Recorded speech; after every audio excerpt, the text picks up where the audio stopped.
Boa noite, meus amigos, tudo bem? Tudo bom? Uma amiga pediu para mim fazer uma live a respeito de um assunto que está causando e causando mesmo. E vai piorar algo que já está ruim, entendeu? Vai piorar ainda mais. Vamos lá. Vai ser, eu até fiz um esboço aqui porque o assunto é sério. O assunto é sério, ela pediu para me fazer a live para ajudar a classe dos professores, porque está acontecendo algo aí que está se prejudicando muito. Alguns profissionais aí, eu acho que vai ser na maioria. Eu acho que quase todos os professores vão ser prejudicados. Vou te explicar o porquê. Vamos lá. Nós vamos juntar as peças de um quebra-cabeça da educação aqui do Brasil. Vamos lá. Por que a educação do Brasil ela está tão ruim? Porque está ruim. Pode ver. Esses dias fizeram uma enquete na rua aí perguntando quem foi Pedro Álvares Cabral, ninguém sabia. Qual é a capital do Brasil, ninguém sabe. Qual é o nome do Brasil, ninguém sabe. Entendeu? Então, assim, tá péssimo, ninguém sabe nada, ninguém sabe quem foi Tiradentes, MMBDC e etc. Assim. Então, quer dizer, a base do nosso Brasil, né, que tem muitas histórias que deveriam ser, o nosso presidente mesmo esses dias falou uma besteira, uma besteira tão grande. Ele falou que Silvério dos Reis foi decapitado em praça pública. Não foi Silvério dos Reis, foi Tiradentes, sabe? Silvério dos Reis foi. Vamos lá, vamos continuar.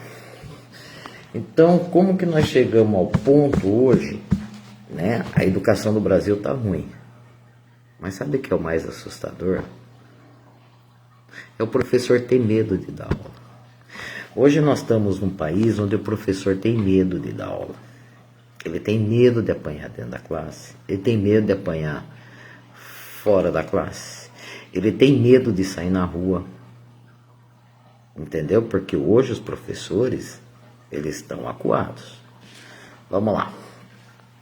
Vamos falar de avaliação, que os alunos agora têm que avaliar os professores, de ameaças, envolve política e de decisões tomadas há anos que fizeram no Brasil e que afetou a educação.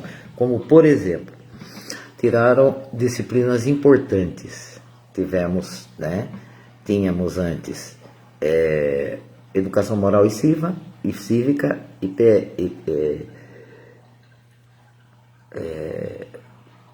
tínhamos uma outra disciplina que foi tirada também, o SPB, né, que foi tirada também, que era importante. Eu aprendi muito nessas matérias. E foram tiradas. Deixou de ser obrigatório em 1993. Mas vamos lá. Tirar as disciplinas, os acordos internacionais e o fim da possibilidade de se reprovar. Na década de 90, fizeram essas 3 mudanças na área da educação. Tá? Agora vamos ver a evolução disso tudo na educação de hoje em dia. Vamos lá. Então vamos dar um exemplo claro de como funciona, o que dá errado e o que dá certo. Tá? Vamos começar com a história do Japão. O Japão, na Segunda Guerra Mundial, em 1945, ele teve 2 cidades bombardeadas, Hiroshima e Nagasaki e Hiroshima. Gente, perdão, é o cansaço, vocês não têm noção de como eu tô exausta com os meus gatos e o meu cachorro, mas tudo bem.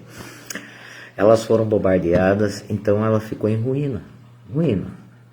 A economia estava parada e o exército estava desmantelado. Viraram pó essas 2 cidades. Aí o que acontece? Os líderes, eles tomaram uma decisão histórica. Eles reduziram drasticamente os gastos com armamento. Eles falaram assim, no lugar da gente gastar fazendo arma, nós vamos gastar na educação. Olha a frase que foi dita na época. Vamos parar o gasto, vamos parar de gastar dinheiro para matar e começar a gastar para formar pessoas. Então, o que o Japão quis dizer com isso, né? O professor. Eles investiram no professor. Lá o professor é chamado de sensei, certo? E a palavra significa, o que significa sensei, Stephanie? Significa aquele que veio antes, que sabe mais e que tem o dom de ensinar. Então, o professor lá no Japão, ele tem todas essas qualidades. Ele veio antes, ele sabe mais e ele tem o dom de ensinar. Então, o que o Japão fez? Vamos investir na educação. Boa noite, Elisete. Estou fazendo aqui sua live, viu, querida? Aí tem uma verdade impressionante nisso daí. O sensei, que é o professor lá dos lá do Japão, ele não precisa se ajoelhar para nenhuma autoridade. Ele não vai se ajoelhar para delegado, para polícia, para ninguém. Ele não precisa se ajoelhar. E ele nem mesmo se ajoelha para o imperador, que é a autoridade máxima do Japão. Ou seja, o professor, ele é acima de qualquer um no Japão, inclusive do imperador. Olha só. Aí, o que acontece? A cultura e a lei que eles pregam, né, que o Japão prega, a cultura que o Japão prega é a seguinte: sem mestre não se forma ninguém. Sem o professor não se forma ninguém. Concorda comigo? Nem governante, nem rico, nem o cidadão comum. Qualquer um dessas três classes, ela tem que ter um professor. Ela tem que ter um mestre para ensinar. Entendeu? Tem que existir um mestre. Se não existir o mestre, ninguém existe. Não se forma ninguém. Então o Japão investiu nisso. Então quando o professor entra na sala de aula, sem ele entra na sala de aula, os alunos se levantam, como era na minha época. Na minha época. Não só o professor. Quando entrava, a merendeira, a inspetora, a diretora, a gente se levantava em sinal de respeito. Porque a gente tinha aquelas duas disciplinas que era Educação Moral e Cívica e o SPB. Entendeu? Que ensinava a gente a ser pessoas. Entendeu? Então, quando o professor entra na sala de aula, o sensei entra na sala de aula no Japão, eles se levantam, eles aceitam a correção, eles seguem as regras e eles sabem que ali está quem vai dar um futuro para eles.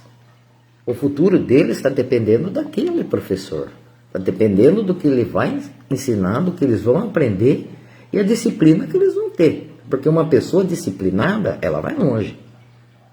Entendeu? Uma pessoa que não tem disciplina, ela para no meio do caminho. Entendeu?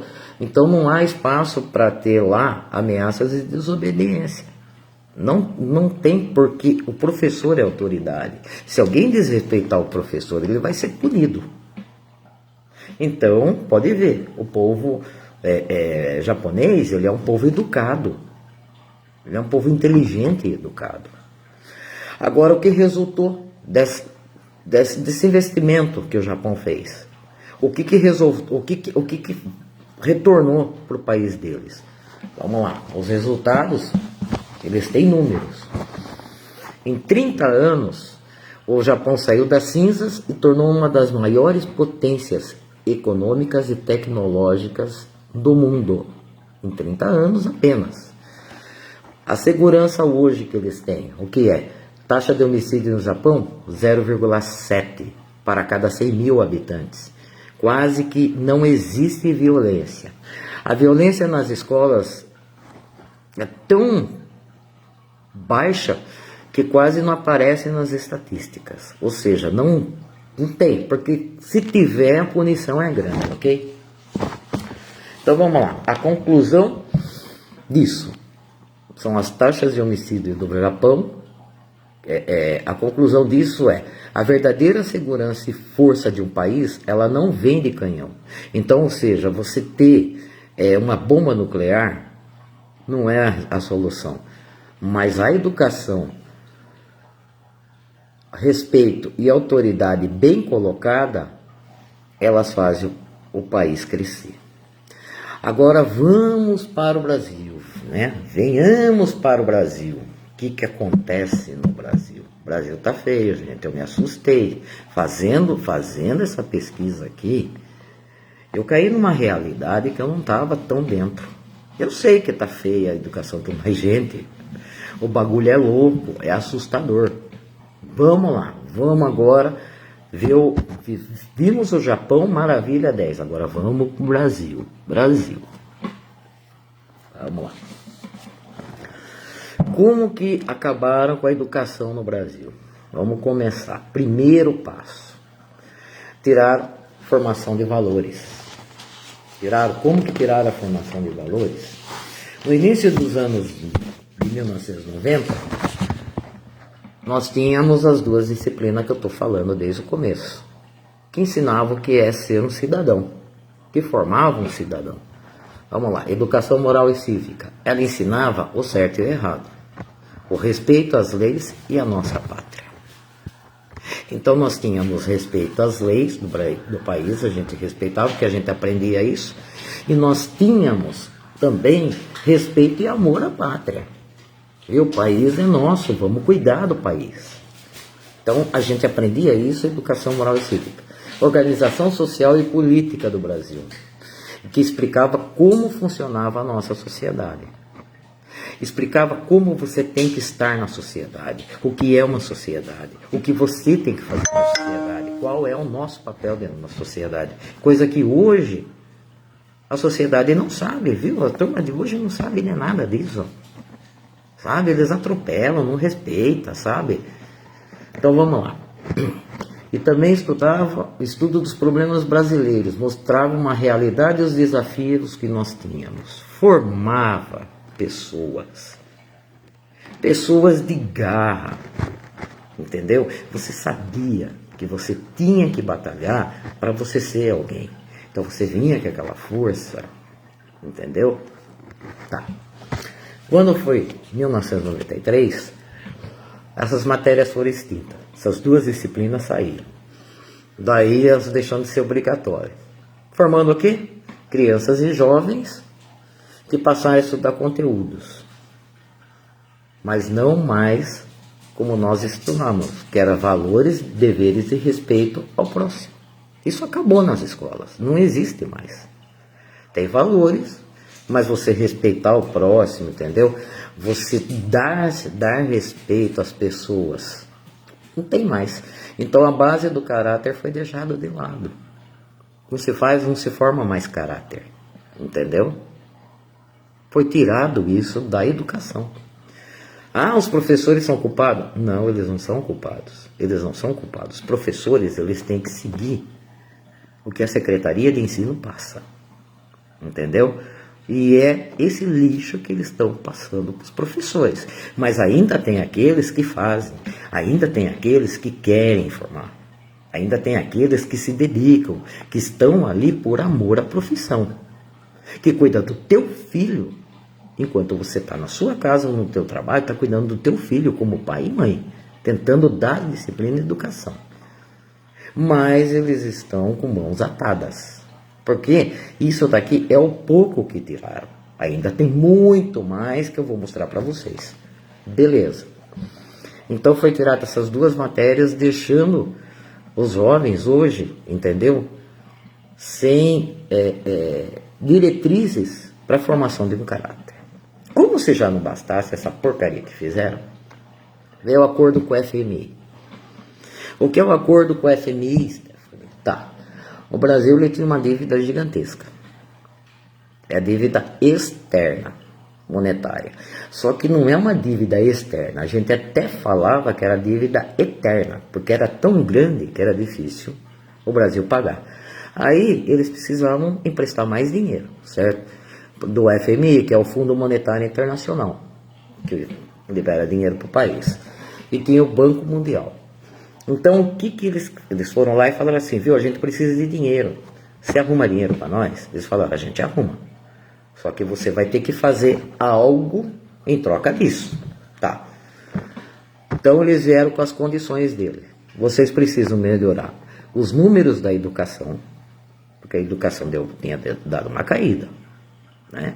Vocês precisam melhorar os números da educação, reduzir a repetência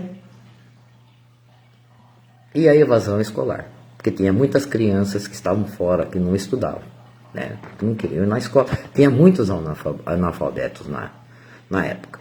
Aí o que acontece? Eles chegaram e falaram, ó, nós queremos um povo estudado, né, com conhecimento e uma população praticamente toda estudada. Nós queremos uma nação bem instruída. É isso que eles falaram. Aí o Brasil, muito esperto, né, o jeitinho brasileiro, o que eles fizeram?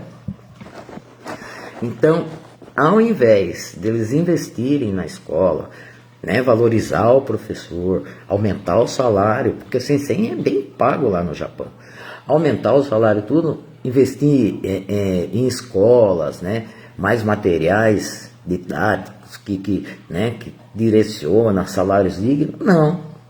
O que eles fizeram? A solução mais fácil qual foi? Criaram regras que na prática proibiram reprovar alunos. Ou seja, tiraram do professor a autoridade de avaliar se você é capacitado para passar para o próximo ano ou não. Se você sabe a equação para você chegar no segundo grau. Porque quando você chegar na faculdade, você vai ter que fazer a equação inversa.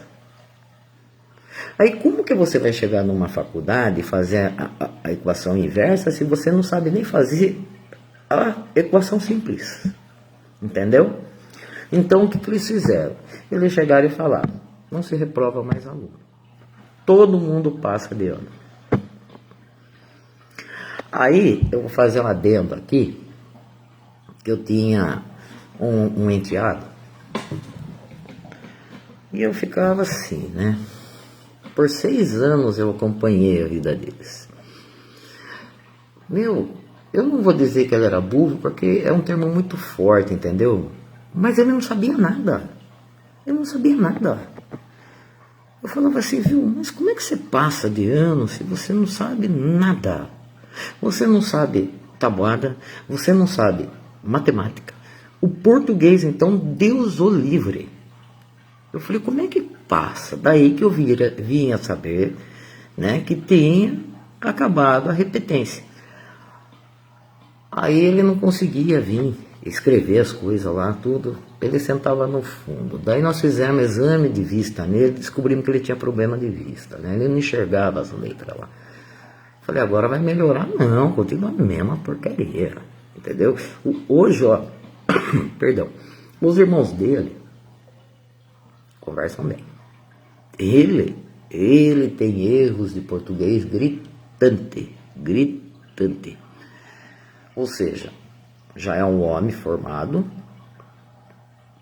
se não passou, acho que já passou dos 30 anos, que continuou sem saber nada da vida. Tá? Então, ou seja, virou aí uma fábrica de burro, vamos pôr assim, tá? Beleza. Aí o que acontece? Então surgiu esse sistema aí que é chamado de progressão continuada. Ou seja, vai continuando, vai passando. Ah, eu não entendi, eu não aprendi a ler, eu não sei ler, mas vai passando. Eu não sei somar, vai passando, né? Que são os ciclos, o aluno passa de ano automaticamente mesmo sem ter aprendido o conteúdo, tá? Vai vendo a educação no Brasil descendo ladeira abaixo. Então vamos lá. Antes o professor ele tinha autoridade para dizer para um aluno, você ainda não domina essa matéria, Vamos estudar mais para passar adiante com segurança. Olha, você não está bem nessa matéria. Então você vai ficar esse ano aqui para você aprender essa matéria. E daí o ano que vem você estiver preparado, você vai para o próximo ano. Tiraram isso do professor. Então o professor não tinha mais, né, como poder avaliar um aluno pelo estudo dele. Entendeu? E depois essa autoridade foi arrancada das mãos do professor, como eu estou dizendo aqui. Beleza? Espero que você esteja acompanhando a linha de raciocínio, porque é uma coisa muito complexa, gente. Parece ser fácil, mas não é. Vocês vão ver a que ponto nós chegamos hoje. Tá. Agora o último golpe, para acabar mesmo, é o último golpe que vem aí da linha da educação para acabar. A avaliação que virou arma e moeda de troca. O que é essa avaliação, Stephanie? Eu não sabia disso. Foi a minha amiga Elisete que pediu para fazer o vídeo e que me disse que eu fui pesquisar e achei um absurdo. É um absurdo. O Brasil está pedindo socorro. A área da educação está pedindo socorro. Os professores estão precisando de socorro. E nós temos que ajudar. Vamos lá. Primeiro,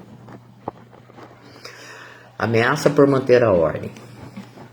Uma professora, simplesmente dentro da sala de aula, ela pediu para que os alunos guardassem o celular, porque tem a lei que é proibido você usar um celular dentro da sala de aula. Essa lei existe. Não pode mais usar o celular dentro da sala de aula. Coisa que demorou para acontecer, mas aconteceu, glória a Deus. Tá? Então, porque o celular atrapalha o aluno, atrapalha o coleguinha do lado e atrapalha principalmente o professor. Então ela pediu, quem tiver com o celular, coloque embaixo da carteira, dentro da mochila, guardem o celular. Aí o que acontece? Se a senhora não deixar a gente usar o celular, nós damos nota 0 para a senhora na avaliação. Ou seja, a professora ali foi ameaçada. A senhora me deixa com o celular, ou na hora que vier a avaliação, eu vou dar nota 0. Agora eu pergunto para você, o 0 que ela vai tomar desses alunos é correto, é justo? Não. Não, porque se ela está pedindo para guardar o celular, ela está pedindo para guardar o celular, que é para ela ensinar para o aluno aprender e ser alguém na vida. Então ela vai tomar uma nota, não foi um aluno só, não, foram vários que falaram. Ela vai tomar uma nota ruim por uma vingança do aluno, tá? Tem mais casos, calma que não acabou. Vamos lá. Tem um caso hoje, que a minha amiga contou para mim, da escola dela, que aconteceu isso com um professor lá. Ele foi avaliado, era um excelente professor, mas que por ele ter a forma dele ensinar, querendo formar cidadãos de bem, querendo formar alguém, tem os alunos que não gostam. Vamos lá, eu vou ser curto e grosso, direto e reto. O aluno é da esquerda, o professor é da direita. Você acha que ele vai avaliar certo? Não, não vai. Não vai. E vice-versa. Se o aluno é da direita e o professor é da esquerda, ele não vai avaliar correto. Ele não vai avaliar com razão. Ele vai pôr a emoção. E a emoção faz merda. A gente sabe disso. E o professor passou, ele foi tirado da escola, voltou depois, mas gente, isso mexe com o psicológico do professor. Vocês acham que o professor é chegar, entrar na classe lá e dar aula? Não, a minha irmã é professora. Gente, ela passa o final de semana preparando aulas. Ela passa o final de semana preparando a melhor coisa para se oferecer para os alunos. Entendeu? Só que ela é enérgica. Ela é enérgica. Se ela pegar e falar para o aluno, silêncio, quem der um pio vai para fora da classe ou vai para a diretoria, pronto. Ela já é avaliada como uma péssima professora. E ela é uma professora boa. como a grande maioria. Vocês entenderam? Então, ou seja, o que eles estão colocando na mão dos alunos? Eles estão colocando uma pistola, um revólver na mão dos alunos, apontado para a cara do professor e falando: ou você faz, ou você vai se ferrar. Vocês estão entendendo a gravidade do assunto? Isso é muito sério, gente. Como que pode dar poder para meia gente? Porque os alunos são meia gente, eles ainda não se formaram. Não são homens formados, não são pessoas, são adolescentes, eles são meia pessoa. Estou dizendo isso em termos educativos, ok? Porque a personalidade, o caráter ainda não está totalmente formado. É nisso que eu quero dizer, tá? Não vamos distorcer também o que eu estou falando, ok? Aí, o que acontece? Eles vão começar a se vingar na avaliação do professor. E sempre tem um grupinho que não gosta do professor. Sempre tem. Olha, o meu sobrinho chegou para mim e falou assim: eu não gosto desse professor. No começo de um ano aí, faz uns anos atrás, quando ele estudava na escolástica. Tá vendo esse professor? Tinha o comilência, né? Comilância, uma coisa assim, que era uma apresentação, e como o pai do meu sobrinho é ausente, eu e meus irmãos que sempre ia, né? E a mãe dele não podia porque trabalha direto, né? Não tem como tá. Então é eu e meus irmãos que iam. E geralmente eu que ia, né? E a minha irmã que faleceu. Aí eu fui, nesse dia só fui eu tava com ele andando lá, ele mostrando, né, as coisas lá. Aí ele virou pra mim e falou: tá vendo aquele professor lá, eu não gosto dele. Eu falei: o que ele fez pra você? Não fez nada. Por que você não gosta dele? Não, falam que ele é chato e ele também nunca conversou comigo, ele fica me olhando estranho, eu não gosto dele. Falei: viu, você precisa conhecer ele. Você não pode dizer que não gosta de uma pessoa se você nunca conversou. Então esse é o problema, eu nunca conversei. Falei: mas você já sentou conversar com ele? Você já foi conversar com ele? Não, ele vai me tirar, ele vai tirar sarro de mim, ele vai me xingar, ele vai fazer... Eu falei: você só vai descobrir se você falar. No começo do ano ele falou isso, alguns anos atrás, tá? Beleza. Teve de novo no segundo semestre, isso foi no começo do ano. Depois das férias, do meio do ano, teve de novo essa, eu não sei se é comilância, sei lá o que é o nome, que eles apresentam lá, faz teatro, faz um monte de coisa, tudo. Eu fui de novo. E o professor, que ele falou que não gostava, passou e fez uma brincadeira com ele, falou alguma coisa, eles deram risada. Eu olhei para a cara dele e falei: não era esse professor que você falou que não gostava dele? Ele falou: não, putz, cara, mas gente boa, né? Eu falei: ah, então agora você gosta. Ele falou: não, ele tem um jeitão, às vezes ele tá quietão, tudo, tem dia que ele não tá afim de papo, mas quando ele quer conversar, ele é legal, tudo, ele brinca com a gente e tudo. Vocês entenderam? O que iria acontecer numa situação dessa se o meu sobrinho tivesse que avaliar esse professor? Ele ia avaliar o começo do ano com notas péssimas, porque ele não gostava do professor. Só que ele não conhecia o professor. Ele não tinha tido a oportunidade de conhecer o professor. Quando ele conheceu o professor, ele passou a gostar do professor, a ver que o professor era bom. E isso vai acontecer muito nessas avaliações, principalmente no começo do ano.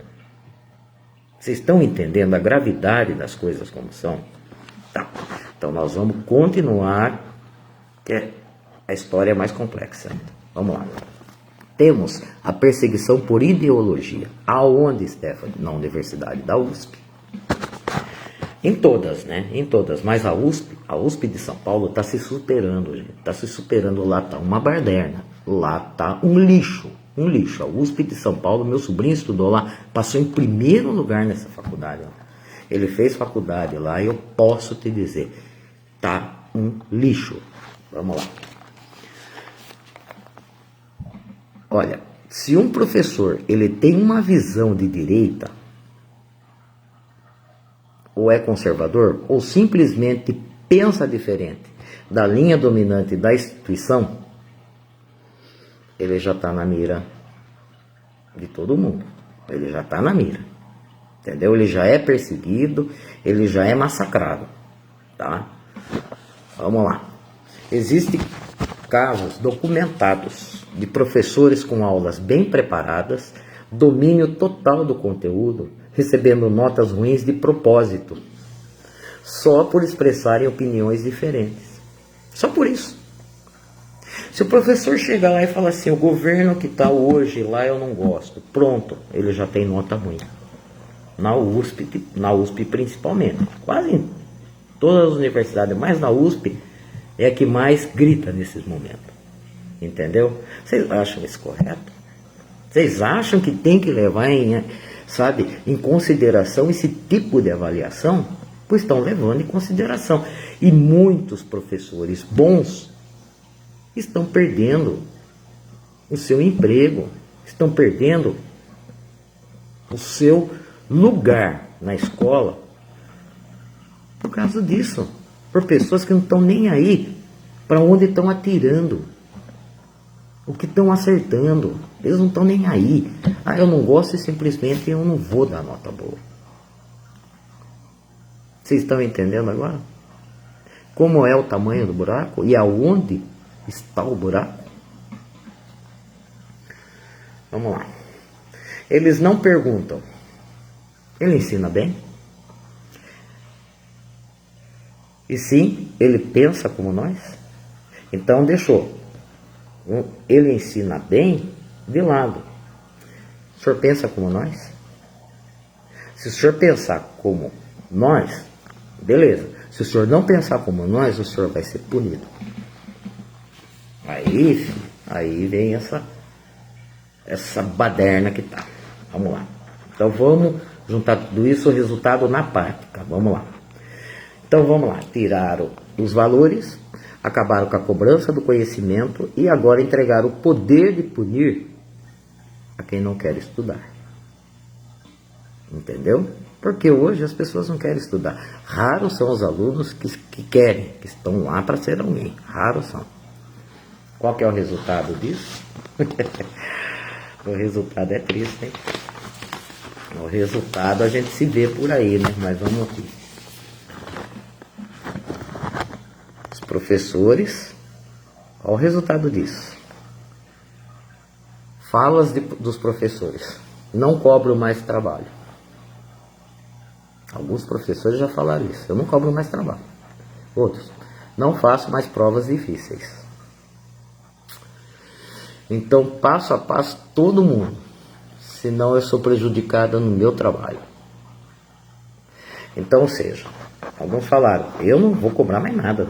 Se quiser quebrar a sala de aula, quebre. Outro falou, eu fazer prova difícil. Imagine, capaz de colocar o resultado na lousa. E o outro, passo todo mundo. Passo todo mundo. Senão vou ser prejudicado no meu trabalho. Entenderam agora? Nossa, mas os professores podem fazer isso. Eles não querem fazer. Mas eles têm que fazer. Eles têm que fazer, porque se eles não fizerem, eles não vão mais ser professores. Vocês estão entendendo o que está acontecendo? Vamos lá. Então vamos fazer a comparação com o Japão agora. O Japão, ele gera ordem e segurança. Aqui, a perda de autoridade abre espaço para a desordem. Então, o professor perdeu a autoridade, a desordem está feita. Aqui a taxa de homicídio ela chega de 18 a 20 por 100 mil habitantes.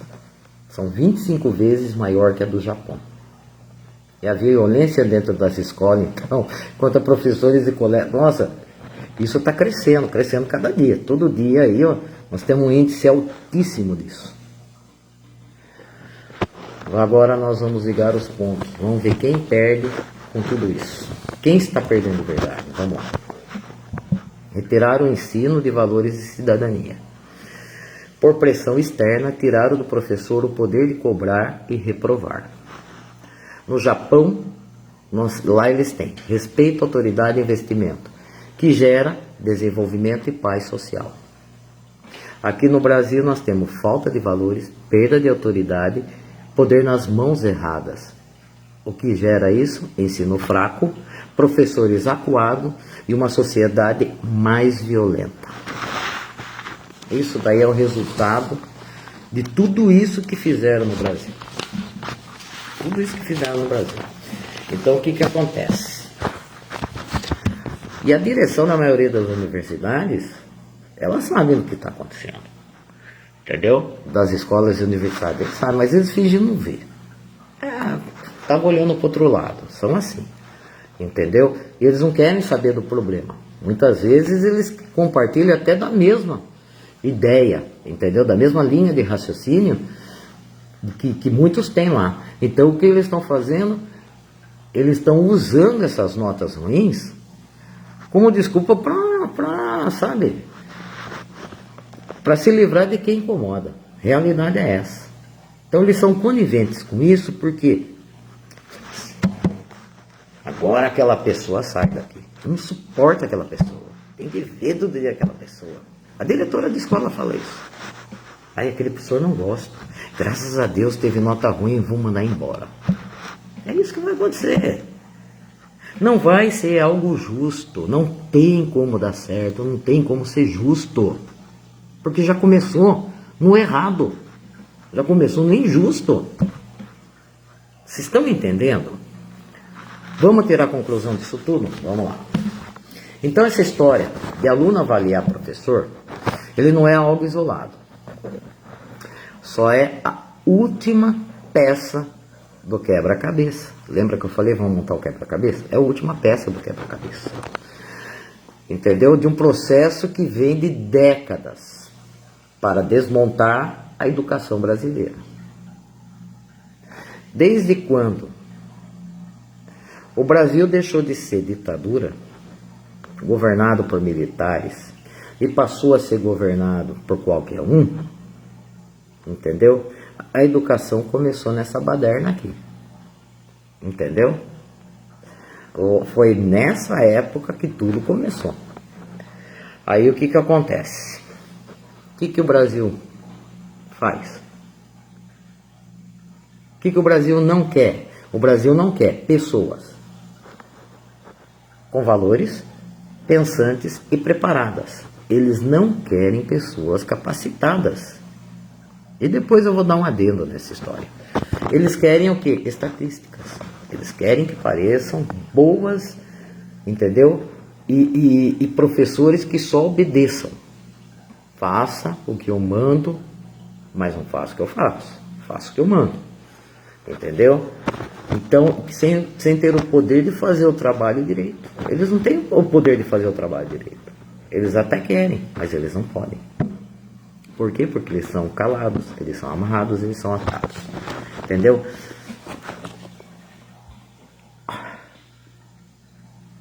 Quem vota na esquerda? Aonde a esquerda teve o maior número de votos? Não é no estado que a educação ali, ela é bem abaixo dos outros estados. Não é onde tem um povo que não tem muita cultura. Esse é o adendo que eu ia fazer. Agora vamos lá, a pergunta que fica. Quando nós vamos entender que a educação não pode ser moeda de troca? A educação não pode ser moeda de troca. A educação tem que ser educação. Nem ferramenta de perseguição.